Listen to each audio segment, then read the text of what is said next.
What up, y'all? This is your boy, Mr. Downtown Ray Mello, and you're listening to the Entertainment Report for Friday, July 18th, 2014, delivering some of the major stories and trends going on in the world of entertainment and beyond.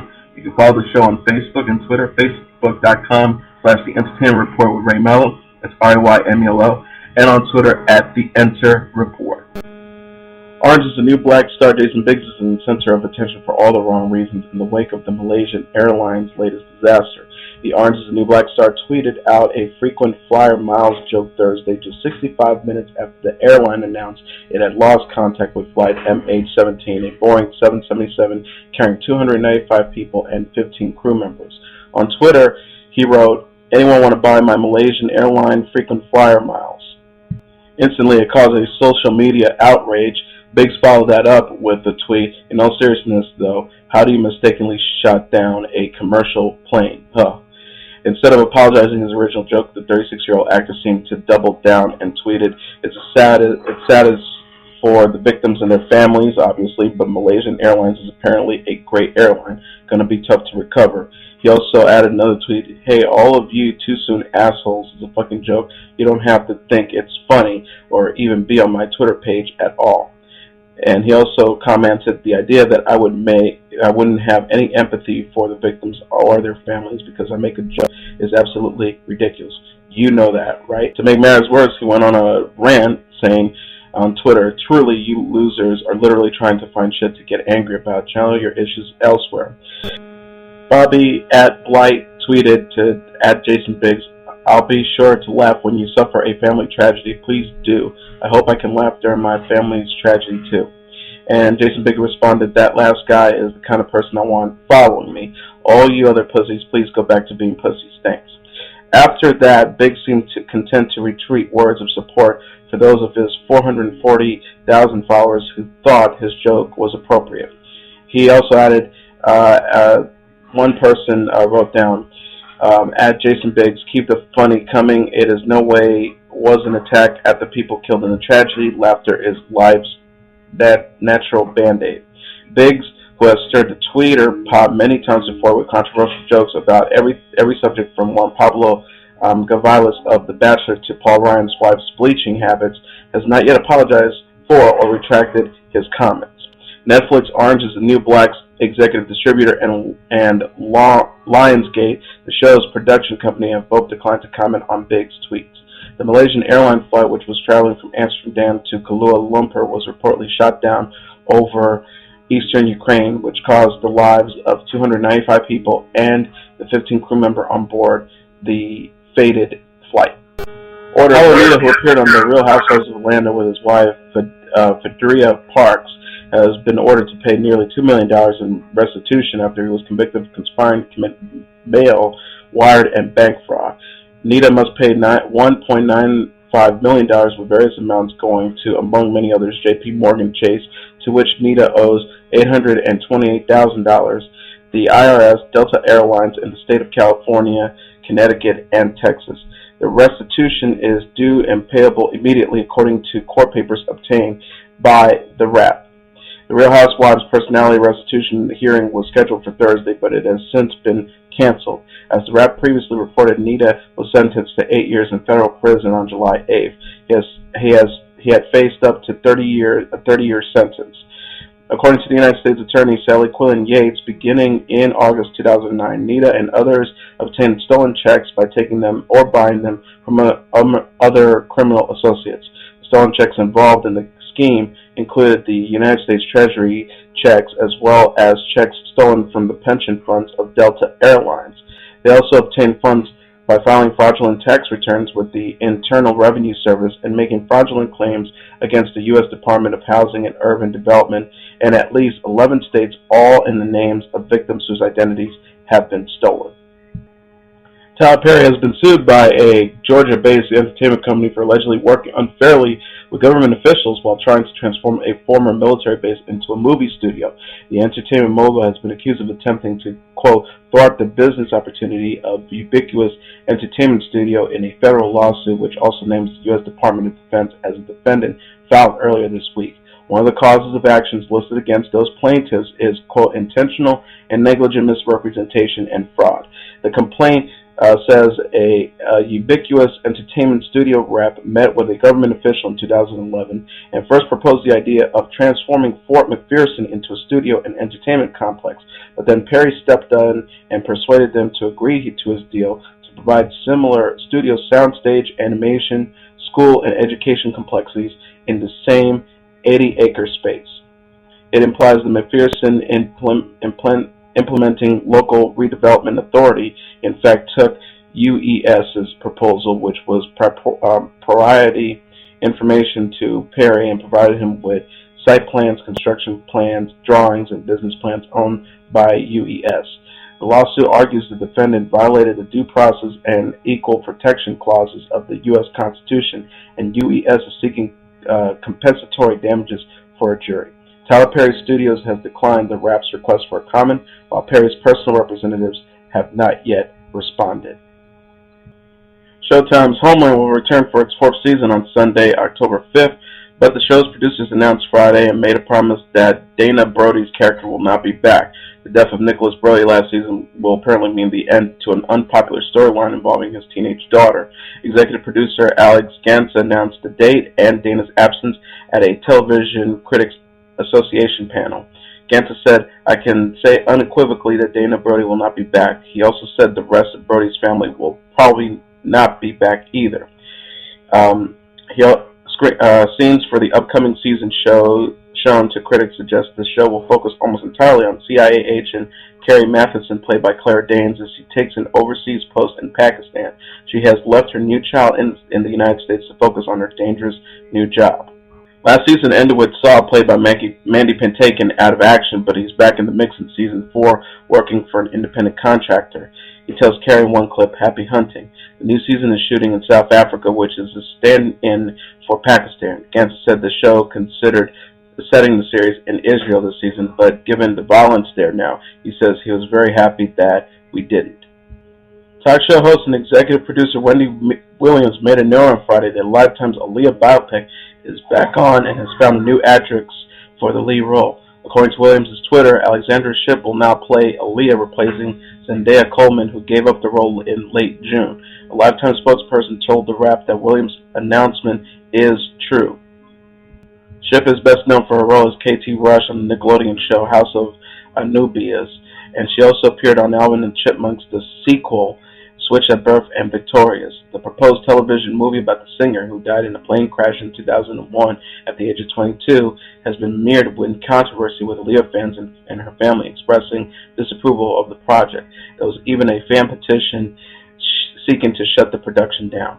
Zendaya told reporters of her departure, "I felt like something with the production wasn't all the way there. The project wasn't all the way there. If I'm going to do something for someone I care about so much, I have to do it the right way."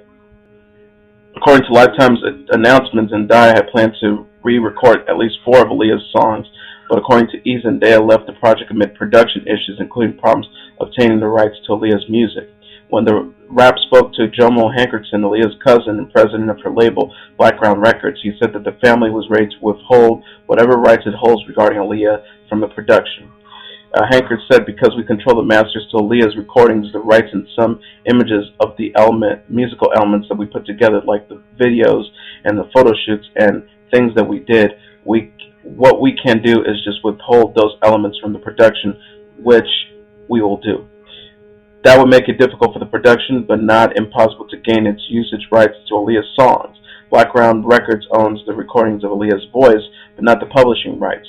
So Lifetime can purchase rights to re-record the singles from the songwriters, which includes Timbaland, Missy Elliott, and the late Static Major." The working title for the television movie was Aaliyah's Princess of R&B, and it's based on the best-selling book Aaliyah More Than a Woman by former Time music editor Christopher Farley. The film will be produced by Aaliyah Production, Inc., with Howard Bronstein, The Informant, and Deborah Martin Chase. Sparkle executive producing. Bradley Walsh, who directed Turn the Beat Around, directing. Working on a script by Michael Elliott, who wrote Brown Sugar. It is set to film this summer for a fall premiere. Lifetime is also working on a Whitney Houston biopic directed by Angela Bassett. Former America's Next Top Model contender-turned-actress Yaya DaCosta will play the legendary singer. It is scheduled to premiere in 2015. Prison Break star Wentworth Miller will guest host on CW's new series The Flash as the villain Captain Cole. Cole, real name Leonard Snart, has battled the Flash in the comics for half a century. He is known for ruthless cunning, personal discipline, and occasional glimmers of kindness and humanity. Flash's executive producer Greg Berlanti announced the news at a Television Critics Association panel on Friday. He said Miller will appear in the fourth episode of the series. The DC Comics-inspired drama spin-off of Arrow follows CSI investigator Barry Allen, who is played by Grant Gustin, who becomes the fastest man alive after he is struck by lightning. Also Friday, DC Entertainment's Chief Creative Officer Jeff Johns minimized the possibility of any overlap between the movie's universe of Batman vs. Superman, Dawn of Justice, and the TV universe of Arrow and The Flash. While Marvel has linked its TV and movie storylines, John says DC will see the CW and film world as separate.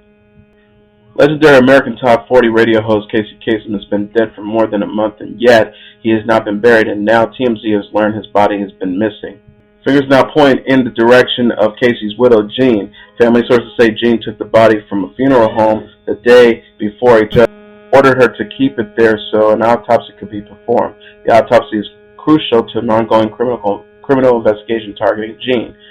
Santa Monica PD is looking into elder abuse allegations that Jean took Casey on a wild, week-long, multi-state car ride which caused him to develop bed sores that got infected and contributed to his death.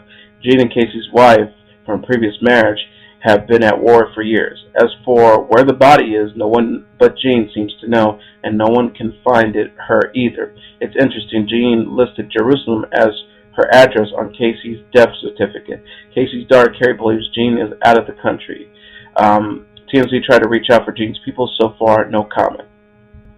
Country singer Tim McGraw is not in trouble with the law for slapping a woman at a concert. In fact, law enforcement sources in Atlanta told TMZ Tim may actually be the victim.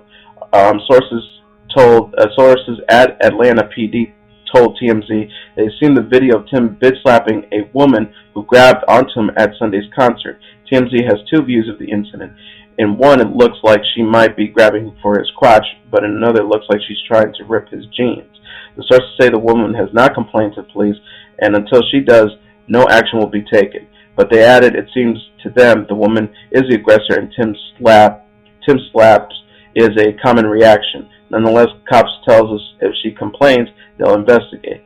It appears Tim reacted by making a movement that caused her to release his leg, but then he takes a quick beat before hauling off and slapping her. So the slap looks gratuitous.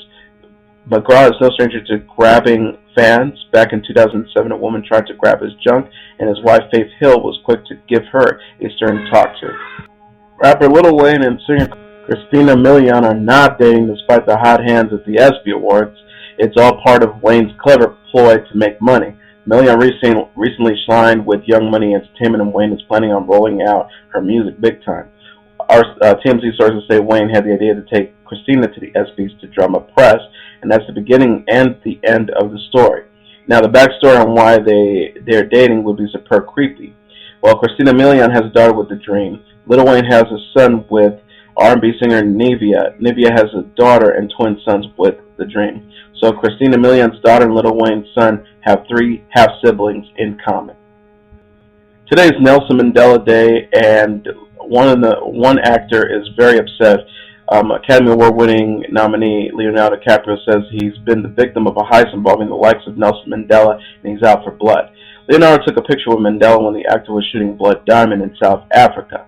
Mandela autographed the photo for Leo with the inscription, "To Leo DiCaprio, best wishes, Mandela, April 8, 2007. Somehow, the autographed photo never got to Leo. Sources connected with the actor told TMZ he believes it was stolen. The prized photo eventually made its way to a company called Moments in Time, which is now selling it with an asking price of $25,000. Leo wants the photo back, and according to the New York Post, he sicked his lawyer on the company. But Moments in Time is telling Leo to pound sand, claiming they rightly own the photo.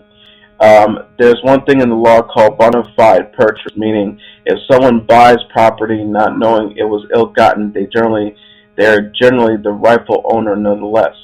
Gary Zimmett, owner of Moments in Time, told TMZ He purchased the photo within the last month and expects it to sell in a few days. Zimmett says he's not concerned in the least about Leo's legal threats. And finally, legendary stage and screen actress Elaine Stritch has died at the age of 89. The Wrap has confirmed. The Tony and Emmy winner died in her home in Birmingham, Michigan. Stritch, whose stage career began in the 1940s, is perhaps known for her association with Broadway composer Stephen Sondheim's his musical company and the song Ladies Want Lunch in particular. She was nominated for a Tony for the original 1970 production. Before that, she also nabbed Tony nominations for William Ing's 1955 play Bus Stop and Noel Coward's 1961 musical Sail Away. She was inducted into the American Theater Hall of Fame in 1995. Her big screen credits include 2 Woody Allen movies, September and Small Time Crooks, and recent films like Autumn in New York, Monster-in-Law, and Paranorman.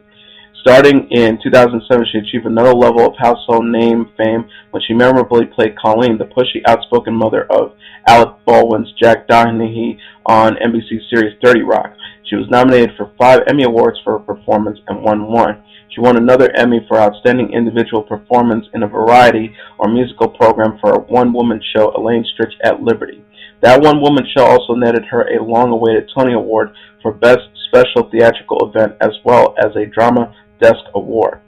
In 2013, Stritch left New York and her residence at the Carlisle Hotel, where she was a fixture and an icon for decades, to move to Michigan, where she told The Wrap she was going to take it easy. Most recently, Stritch was the subject of a documentary, Elaine Stritch, Shoot Me, from filmmaker Chimiya Kurosawa.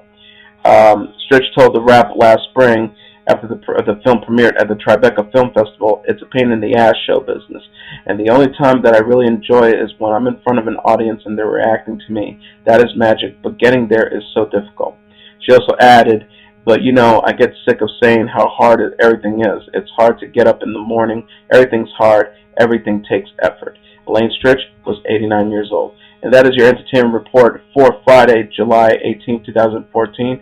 I'm your host, Mr. Downtown Ray Mello. I'll be back Monday delivering some of the major stories and trends going on in the world of entertainment. You can follow the show on Facebook and Twitter, facebook.com/The Entertainment Report with Ray Mello. That's RAYMELO. And on Twitter @The Enter Report. Have a great weekend, everybody. I'll see you Monday. Bye.